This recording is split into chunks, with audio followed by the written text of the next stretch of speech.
Hello friends and welcome to Zonadiscgolf. We have finally arrived to the end of our journey. This is the last chapter of this series of video tutorials that we are trying to explain the flight of the disc from a purely scientific point of view. We have already seen from the ballistics of the throw, the biomechanics involved by the fact of throwing with our arm, the 4 flight numbers, the speed, glide, turn and fade, the very important gyroscopic effect and the gyroscopic precession that creates that turn and that fade, and some of the advanced effects that act on the flight of the disc, like the atmosphere changes because of the temperature, because of the altitude, the weight of the disc, etc. Now what we are going to see is the discs. We are going to analyze if the changes in the plastics or in its state can really change the flight of the disc. Discs are made with different plastics. This is a Vandal, which is made in lucid plastic, like the optoplastic in Latitude, and this is also a Vandal made in the Fusion plastic, Fusion X plastic, I guess. It's like the gold in Latitude. So they are both 176 grams exactly. They are both white. They are both made with the same mold, but they fly different. Is it possible? Yes, it's possible. And why? If they are exactly the same, made from the same mold, they weigh 176 grams. Why do they fly different? I cannot really understand. There is a little detail. We assume that they're exactly the same because they are made with the same mold, but the mold is just part of the process of making a disc. When they inject the plastic on the mold, first of all, they inject it with a determinate pressure. They can put more or less pressure. That is why some discs are lighter or heavier, even using the same mold and having the same shape. If you put more pressure, the disc gets heavier, so they are different. And when they take it out of the mold, they have to cool down. And every plastic has a different cooling speed. So the shrinkage ratio is different. So one can cool a little bit faster than the other. And even though the mold was the same, when you take it out of the mold and you put it, let's put it on an absolutely flat surface and compare it, one of them could have the famous mold line some tenths of millimeter higher or lower than the other. And that is what causes the change in the attitude of the disc. If, let's say that the gold, they say that it's more understable, if this mold line is slightly lower, it will put more air to the upper part of the disc, so it will generate more lift. So it will generate more turn and more fade, but we feel more the turn than the fade.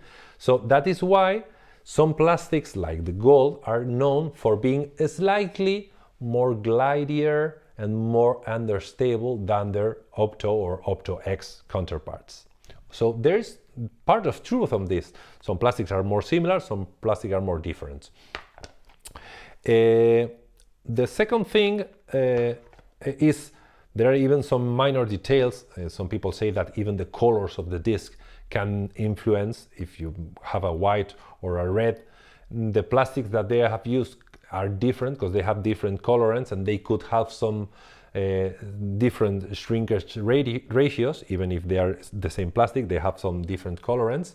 And some people love the discs that were made on some batch. Because they injected at some determinate pressure, they cool down at some temperature, so that is why every batch has its own personality.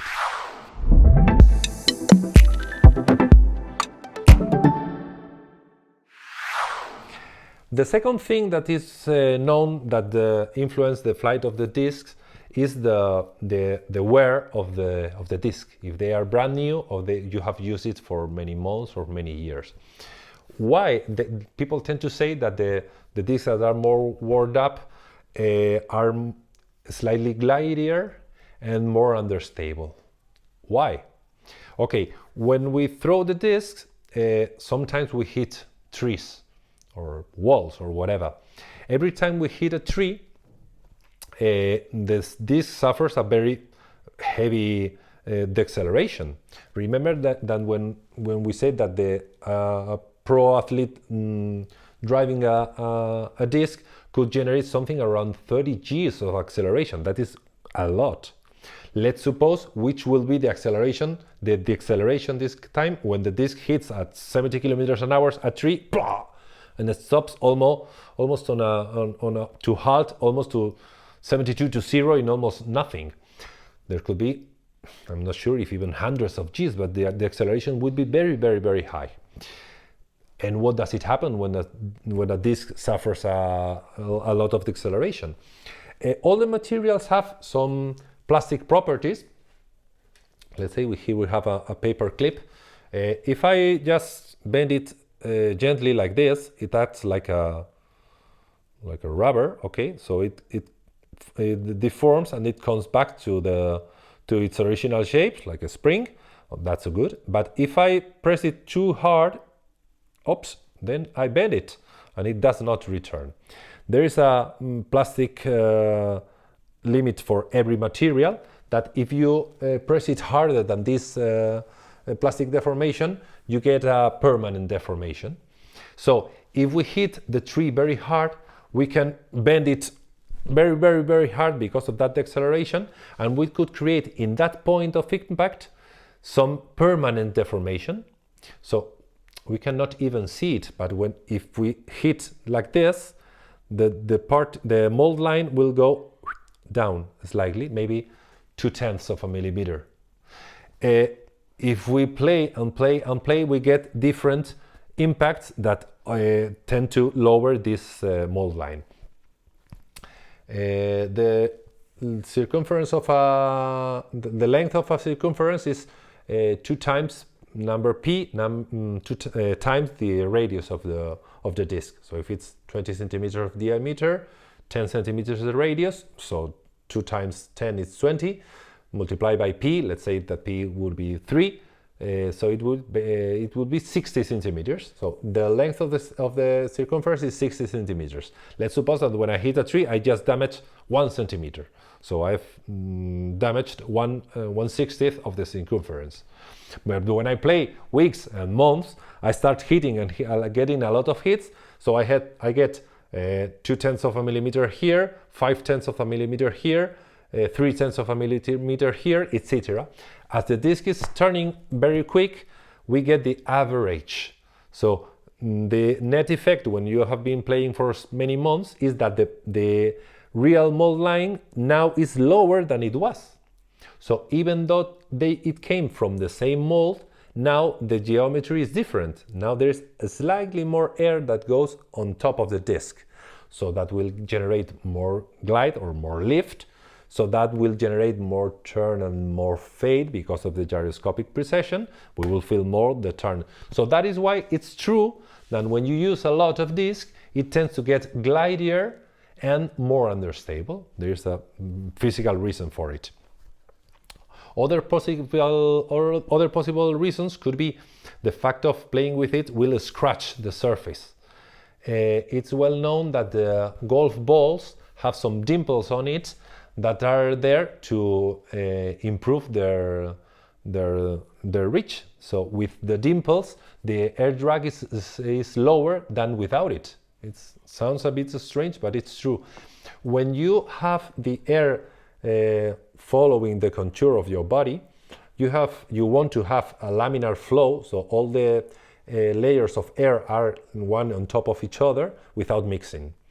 This is okay, this is good for reducing air drag, but the problem is that this air is, let's say, less energetic, and it's more difficult for it to follow the contour in determinate parts of the body. If you mix it up, because you have some scratches, you get a bit of air from the upper layer and you mix it with the lower layer, you get more air friction on the surface, but you energize this flow and it's able to follow the contour more easily in the difficult parts.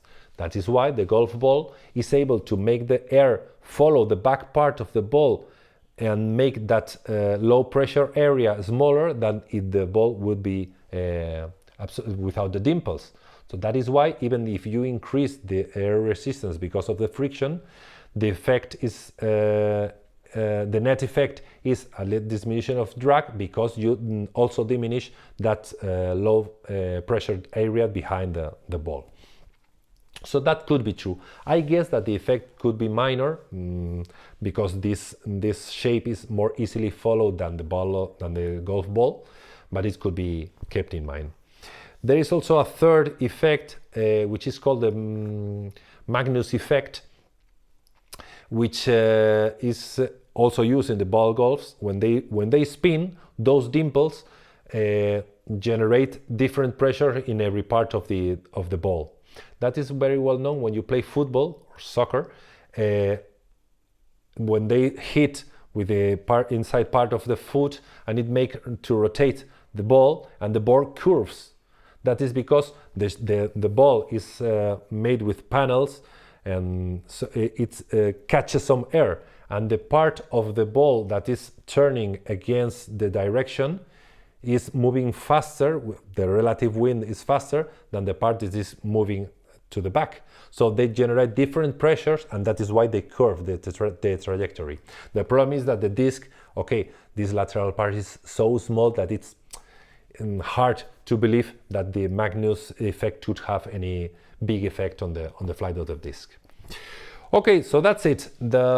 It's true that changing the plastic of the disc can alter the flight, even though they weigh the same, they are made with the same mold. Why? Because the shrinkage rates are different, and the geometry of the disc are slightly different, even though they came from the exact same mold. And it's also true that when you use a lot a disc, they tend to get more glidey and more understable, because with those repeated impacts, you lower that parting line, that mold line, so that tends to put more air on the top of the disc, so generating more glide, more lift, and more turn and more fade, but we feel more the turn than the fade, so the disc gets more understable. And I guess that will do it. I hope that you have enjoyed that this journey trying to understand the flight of a disc. If you liked it, please hit like or share or subscribe to the channel. That will help us a lot to generate more content like this, and hope to see you again here in Zonadiscgolf.